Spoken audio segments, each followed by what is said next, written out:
Sergeant Grays. Man, I wish I had some popcorn for this boarding action. The way that they breached and cleared every single door that they came across was like poetry. And these soldiers were like master poets. All the Marines in both teams, excluding the ones watching the entrances to our neck of the vents, had their eyes glued to their HUDs where they were watching a play-by-play of everything that was going down, courtesy of Private Collins. Every time that there was a particularly nasty and gruesome execution, a cheer went up, and if I were worried at all about the aliens finding us, I would have told them to shut the hell up. But as of right now, they were having the time of their lives. "Coming up to the second bulkhead," came the word from Major Morrow. "Nothing on cams," I said, switching to the bulkhead that they were at. All the doors in the hallway were closed, and there were no signs of traps. "I would still recommend standard breaching protocol, however." "Acknowledged, Sergeant," came the curt reply. I turned from my radio. "Collins, get those vents open," I shouted. "Already on his Sarge," came the reply from Collins. If he doesn't get a job at the IT department after this, then that's the biggest waste of good talent that I've ever seen. I turned back to the radio. "Vent opening in 3, 2, 1. And with that, the Major threw another smart flashbang into the vent system. It was only a second later when the flashbang went off and they stormed into the hallway. There was nothing, no explosions or incoming fire, so they started clearing out each room. It was going fine until the first door was breached, and a hail of fire came from the doorway, shredding the mech before it could react. Major Morrow. "Shit!" I shouted as the hail of gunfire first dented and then shredded the armor of Private Rogers' mech, bringing him down to his knees and then to his back. His battle buddy threw in a grenade as he dragged the now ruined mech from the doorway. The grenade exploded only a moment later, eliciting screams from the room. "What's his status?" I shouted, as we all warily watched all the other doorways in the hallway that we were in. I watched as the mech's finger turned into a data jack and plugged into the somehow still operational data port on the destroyed mech. "All systems except for life support are down, but he's still alive." I nodded. "Get him out of there. We still have 2 bulkheads to go through. We can't leave him here." He nodded before focusing back on the destroyed mech. A second later, the mech opened, and Rogers climbed out of it and into the open hand of his battle buddy. He was then deposited into a specialized compartment in the chest of the mech of his battle buddy. It was a design choice for this exact scenario, and while I was glad it was getting some field testing, I would rather it not have gotten that on my op. "Sorry about that, sir. I got a bit careless there. It won't happen again, I swear," Rogers said sheepishly over comms. "It sure as shit won't happen again, and thanks to you, we're down a man." I gave a heavy sigh. "Strip it for parts, and from now on, all breaching will be preceded with a micro-drone. But just be careful with those. They don't exactly grow on trees quite yet." After a round of yes-sirs, we got back to room clearing.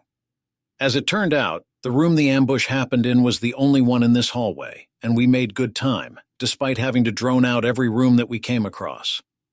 And while I'm on the subject, the micro-drone was as much a marvel of engineering as the mechs were. While the mechs were an exercise in scaling up what we already knew and making it work at that size, the micro-drone was an exercise in the opposite direction. What it essentially is a conventional quadcopter drone that had its rotors replaced with highly efficient thrusters, like those on spaceships from 2 centuries ago. They are whisper quiet and small enough to fit a couple on the tip of a human's pinky finger.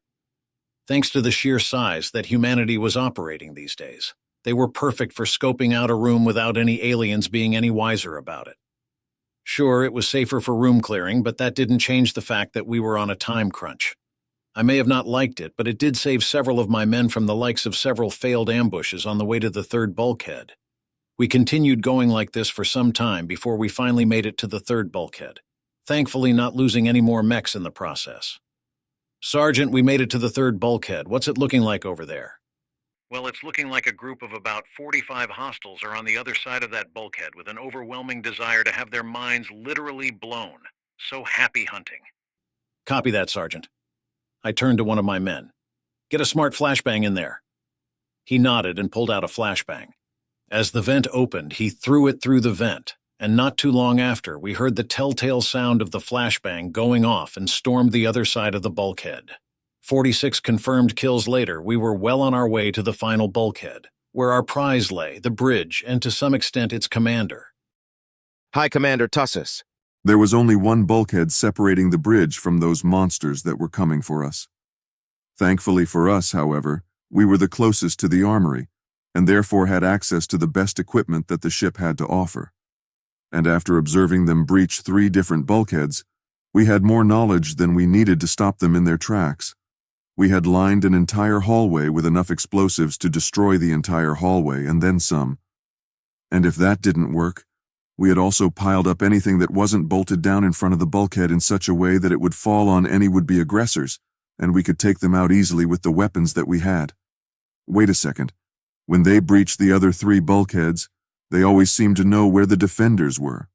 How could they know that? I mulled it over before I made a realization. They've got access to the cameras. I turned to the camera we had in the room and shot it out. Everyone in the bridge flinched and turned to me. Worst case scenario, they didn't have access, and a new camera will have to be installed. I pointed over to the security officer. What's their progress? I demanded. They are nearing the trap, High Commander. I turned my attention back over to the security feed.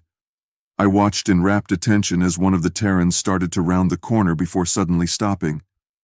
What in the name of the ancestors is it doing? Just walk forward, I couldn't help but say out loud.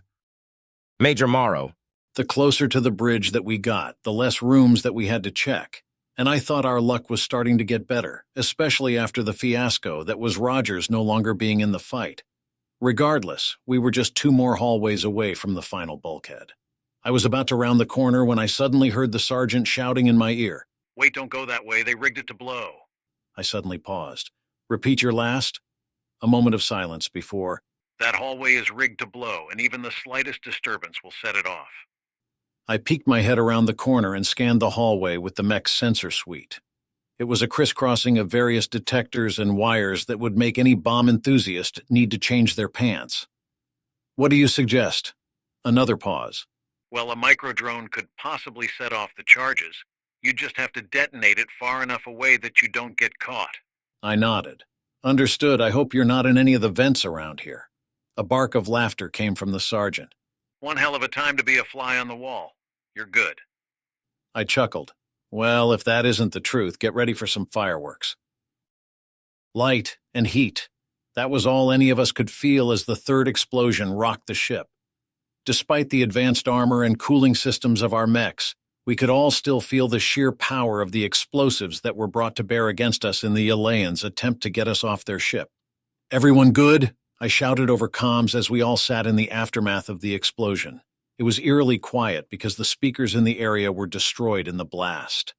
It felt like being in a theme park after hours. "These bastards are crazy detonating that many explosives just to get to us," shouted one of my men. "I'm inclined to agree," I said as I ran the diagnostics program of my mech. Being out of the immediate danger zone of the blast prevented my mech from being completely destroyed, but there was still significant damage over the whole thing, especially to the parts that were more exposed to the explosion. I'd be surprised if Command would even try and salvage these suckers after this was all over. I turned on my radio. "Command, explosives planted by hostiles have reduced the effectiveness of armor by 75%. Other than that, mechs are still operational. Please advise." I couldn't keep the tremor out of my voice. I heard the crackle of static before getting a response. "Understood, Major. Proceed with the mission. Taking the bridge is your only priority." "Wilco, Command," I responded, turning to my men. "All right, boys, stop complaining. We still have a job to do." With an oorah from the men, we turned back into the now completely ruined hallway. There was so much damage to the hallway that was completely unrecognizable. It created a gaping hole in what used to be the hallway large enough to see into 2 decks, both above and below. They must have really wanted to get rid of us if they were willing to let that much damage come to their ship. Not even the nukes that we brought could do this much damage. The only bright side that I managed to see is that at least now we didn't have to clear any more rooms before we could get to the bridge. It was at this moment that I spotted it, our prize. Thanks to the damage the Eleans did to their ship, we could now see the bulkhead to the bridge, and perhaps best of all, there was nobody in our way. We did our best to navigate over the ruins of the hallway and found ourselves standing in front of the final bulkhead. I turned on my radio. "Sergeant, we're at the final bulkhead. What's it looking like in there?" Holy shit, Major, that was one hell of an explosion, the sergeant shouted in my ear. He paused a moment before he regained composure. Sorry about that, Major. Let me get that information for you. There was another pause. Shit. They shot out the camera in that room. Unless you want to go in there blind, I'd suggest getting a microdrone in there. Copy that, Sergeant, I said as I released a microdrone over to the vent that was still sealed. Can I get the vent open? Yes, sir. Opening in 3, 2, 1. The vent slid open with a metallic hiss, and I watched as the drone went up and through the vent before disappearing. It was only a moment later before we had eyes in the room, barricaded to hell and back. My men, who were also viewing the stream from the drone, started prepping breaching charges and putting them on the door. One last push. High Commander Tussis. Perhaps we put those charges a little too close to the bridge. I thought to myself as I felt my ship rock from explosives for the third time today. At least this one wasn't a fission one. Small blessings from the ancestors. We can only hope that it did the job. I turned to my security officer. Did we get them? I shouted over the music that was still, against all odds, playing. The officer clicked their mandibles in an unsure fashion. I am not sure. The blast took out all of the cameras in the vicinity, including the ones that we were watching their movements from. High Commander? We must make sure, I stated. Send a team over there to confirm the kills. At your command, High Commander, replied the officer. I was content to relax for a bit, knowing that we had at the very least delayed them when, in my peripheral vision, a vent access panel on the ceiling slid open. It was a mad dash to get our weapons trained on the now open vent, everyone expecting another one of the Terran's flashbangs to fly in and completely blind us. Instead, there was nothing. The only thing that we could see was the dust particles floating in the air, moving in and out of the vent. I was about to breathe a sigh of relief when suddenly the bulkhead was blown apart in such a way that caused our meager defenses to fly back on us. I screamed as I shamefully dropped my plasma gun and hid behind my commander's chair. Major Morrow. As it turns out, we didn't even need to throw a smart flashbang into the room, as just opening the vent was more than enough to get the entire bridge crew distracted enough for us to breach. The explosives rocked the already damaged hallway as we stormed into the room, dispatching hostiles as needed. A few stray shots managed to hit a few of us, but luckily our armor was just thick enough from it doing serious damage. It was only after we did a proper sweep of the bridge that we saw the pitiful excuse for the High Commander, hiding behind his chair in a pool of its own excretions. I pulled it roughly up and forced him over to where the communications console was. Tell your crew to stand down, or I will relieve you of your head in the most painful way that I know how. It nodded slowly, shivering violently, as it opened the PA system. Attention all crew, to this is High Commander Tussis.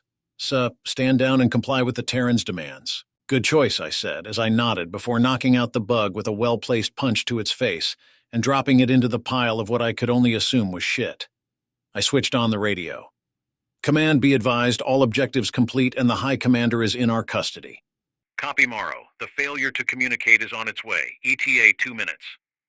I heard a cheer go through the sergeant's teams as they started to celebrate a job well done. Oh, you think that it's time to celebrate, do you? The sergeant asked. Don't think that I've forgotten about the 300 push-ups you all owe me for being late to the briefing. I chuckled as I heard a groan go up from the Marines. Marines will be Marines. Ava. I must admit, the last couple of hours were some extremely stressful ones. From helping Alex getting his mech back into some semblance of working order, to worrying about how the Terrans were going to fare in this war with the Yaleans, to thinking about the Terran representatives' threats to the galactic community. Damn, Alex said as we finally got the battery in place and hooked up to the rest of the mech. I have a whole new respect for the autofabs that we have on our ships. They make this crap look easy. I looked down at the tiny Terran. Your people are at war, and that's what you're thinking about? You know that there are Yaleans on this ship, right? He flashed me a signature smile and said, I will admit, that last bit does worry me. But the rest? He shrugged. There's no point in worrying about something that I can't change, as I've said probably 10 times at this point, so why worry? I was about to say something when Alex's phone vibrated once again. He pulled it out and looked at it a moment before finally turning back to me. "It's from the ambassador. He says to turn on the news and watch it. Something's about to go down." I involuntarily felt my feathers puff up in nervousness. "Hopefully it's good news," I said as optimistically as I could.